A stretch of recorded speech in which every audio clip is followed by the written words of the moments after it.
Now, in the aftermath of Vice President Kamala Harris's sweeping loss to Donald Trump in the 2024 election, experts have said Harris has been dealt an especially difficult hand amid lingering inflation and low approval ratings for President Joe Biden, who gave up a chance at re-election to clear the way for Harris. Well, the big thing to point to, and I think there's going to be a lot of introspection and finger pointing among Democrats, is how they went about selecting their nominee. It was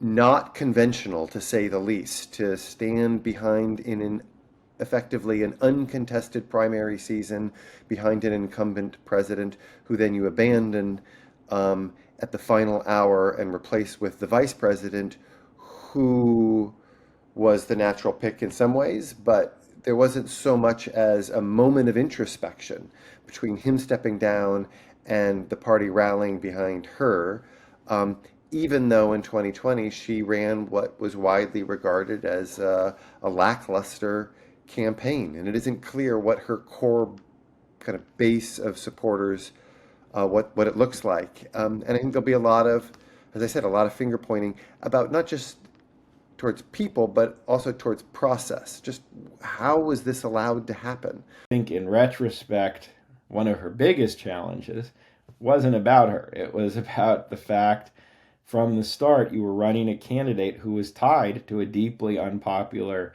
administration. And once you see that, and that made it hard for her to position herself as the candidate of change, you will ask what made him unpopular, and why were his economic policies doing poorly, and immigration policies, even when there's metrics that show he's quite successful. So I think that conversation is going to happen. And then there's also going to be the conversation of why didn't he open the door earlier on to primaries, caucuses, or even her running by just running, governing for one term and being cognizant of his own limitations with age. All of that conversation is definitely coming, and it will impact his legacy. I think a president who did a lot will be also remembered for a president who was part of opening the door to what many Democrats consider a pretty radical conservative regime.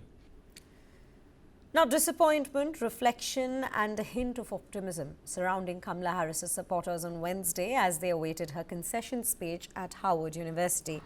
A supporter from Miami expressed deep concerns about the global implications of this election, while Jara White, a 20-year-old communications major, emphasized the importance of unity and resilience, particularly among women.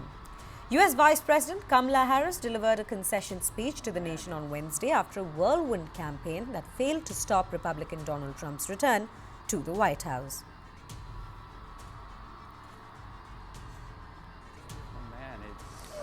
The millions of people who will suffer directly and indirectly because of his policy decisions or lack of policy decisions here in the United States and around the world.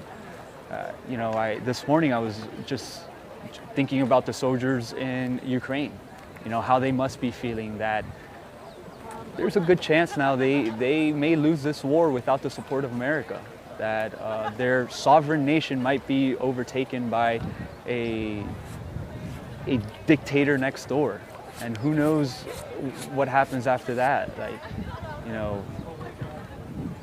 And just everyone here in this country who